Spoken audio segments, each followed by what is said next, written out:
তাহলে এটি ঘরের দৈর্ঘ্য প্রস্থ উচ্চতা যথাক্রমে 15 মিটার, 10 মিটার ও 3 মিটার। যদি দৈর্ঘ্য প্রস্থ এবং উচ্চতা 10% বৃদ্ধি করা হলো, তবে 4 দেয়ালের ক্ষেত্রফল শতকরা কত বৃদ্ধি পেলে হিসাব করে লিখি। তাহলে এটা দেখো, একটা ঘর আঁকলাম, 4 দেয়ালের ক্ষেত্রফল, 4 দেয়ালের ঘরটা আঁকলাম। এটা হলো প্রস্থ, এটা হলো দৈর্ঘ্য, এটা হলো উচ্চতা। আমরা জানি ঘরের 4 দেয়ালের ক্ষেত্রফল ইকুয়াল 2 ইন্টু দৈর্ঘ্য প্লাস প্রস্থ ইন্টু উচ্চতা বর্গ একক ইকুয়াল টু 2 ইন্টু 15 হচ্ছে দৈর্ঘ্য প্লাস দৈর্ঘ্য 15 প্লাস প্রস্থ 10 ব্র্যাকেট ইন্টু 5 উচ্চতা গুণ করে 250 বর্গ মিটার। আচ্ছা, তাহলে দেখা গেল ক্ষেত্র 4 দেয়ালের ক্ষেত্রফল 250 বর্গ মিটার। তাহলে 10% যদি এই দৈর্ঘ্য প্রস্থ উচ্চতা যদি 10% বৃদ্ধি পেলে কত হয়? 10% বৃদ্ধি হলে দৈর্ঘ্য 15 হচ্ছে, অ্যাকচুয়ালি দৈর্ঘ্য হচ্ছে 15, তার 15 10%, অর্থাৎ দৈর্ঘ্যের 10%, 15 ইন্টু 10/100, 10 10 100, আবার 5 দুগুণে 10, 3 5 15। তাহলে দাঁড়ালো 15 প্লাস 3/2 ইকুয়াল টু 33/2 মিটার। এর প্রস্থ তাই 10 হচ্ছে প্রস্থের দৈর্ঘ্য, তাহলে প্লাস 10-এর 10%, অর্থাৎ দৈর্ঘ্যের 10%, এটা তো থাকবেই, প্লাস তার উপরে 10%, সেই জন্য 10 ইন্টু 10/100। 10 10 কেটে গেল, 10 আর 10 10 1 হলো, তাই 10 আর 11 মিটার। উচ্চতা ইকুয়াল টু 5,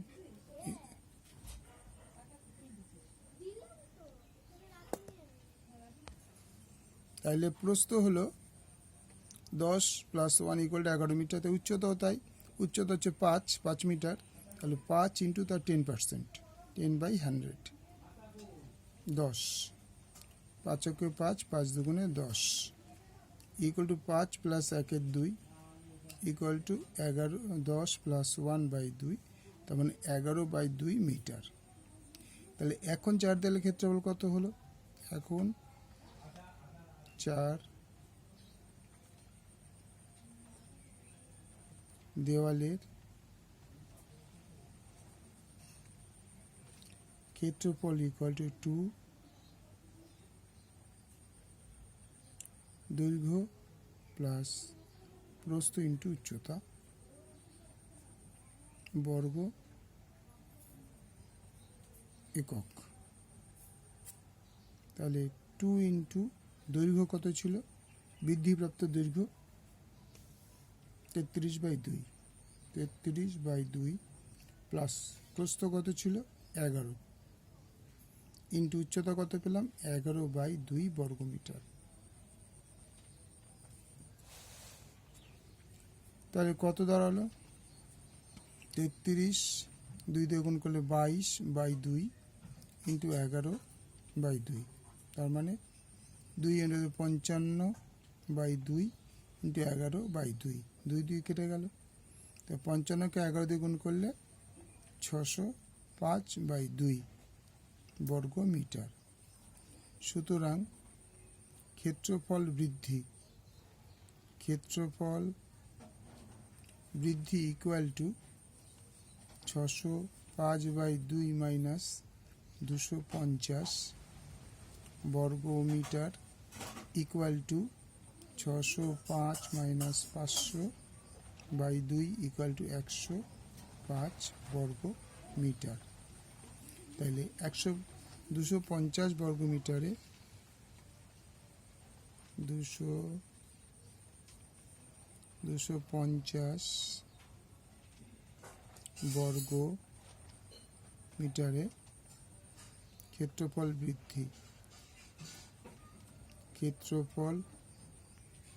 বৃদ্ধি ইকুয়াল 105/2 বর্গ মিটার। তাহলে একে ইকুয়াল টু 105/2 ইন্টু 250, 100তে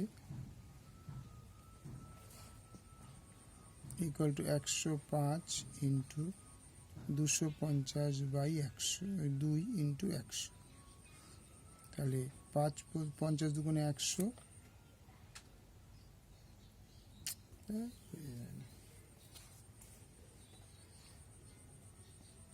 50 দুগুণে 100 আর 5 50 250,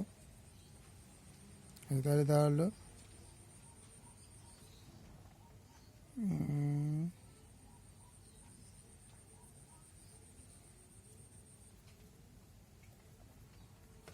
50 দুগুণে 100, 5 50 250। ও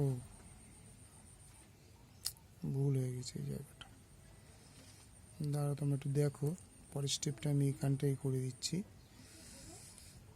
150টার নিচে এই, তাইলে 105 ইন্টু 100 বাই 2 ইন্টু 250, তাহলে এটা হলো 50 দুগুণে 100, 5 50 250, 250, 2 2 কেটে গেল, 21 ইকুয়াল টু 21%। তাহলে তোমার কি হলো, ক্ষেত্রফল 21%। আবার বুঝিয়ে দিচ্ছি, এই জায়গাটা বুঝে নাও। 250 বর্গমিটার ক্ষেত্রফল বৃদ্ধি 105 বাই 2 বর্গমিটার, একে হবে 105 বাই 2 ইন্টু 250 বর্গমিটার, থেকে বাড়িয়ে দাও। আচ্ছা 100তে হবে, এইখানটা গন্ডগোল হয়েছিল, যার জন্য দেখো 105 100-এর উপরে বসে ইন্টু 100 বাই 2 ইন্টু 250, 50 দুগুণে এটা 150 দিয়ে কাটছি এটাকে, 100কে 50 দুগুণে 100, আর এই 250কে 50 দিয়ে 5 50 250। তাহলে এই 2 আবার কেটে গেল, তাহলে 5 দিয়ে যে 105কে ভাগ করলে 5 দুগুণে 10, 5-একে 5, তাহলে উত্তর হয়ে গেল 21% ক্ষেত্রফল বৃদ্ধি হয়েছে।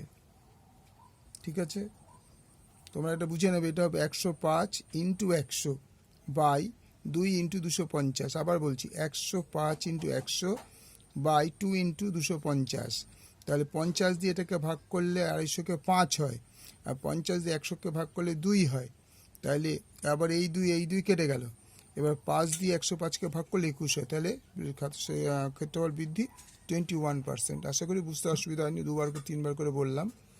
পুরো অঙ্কটা আরেকবার দেখে নাও।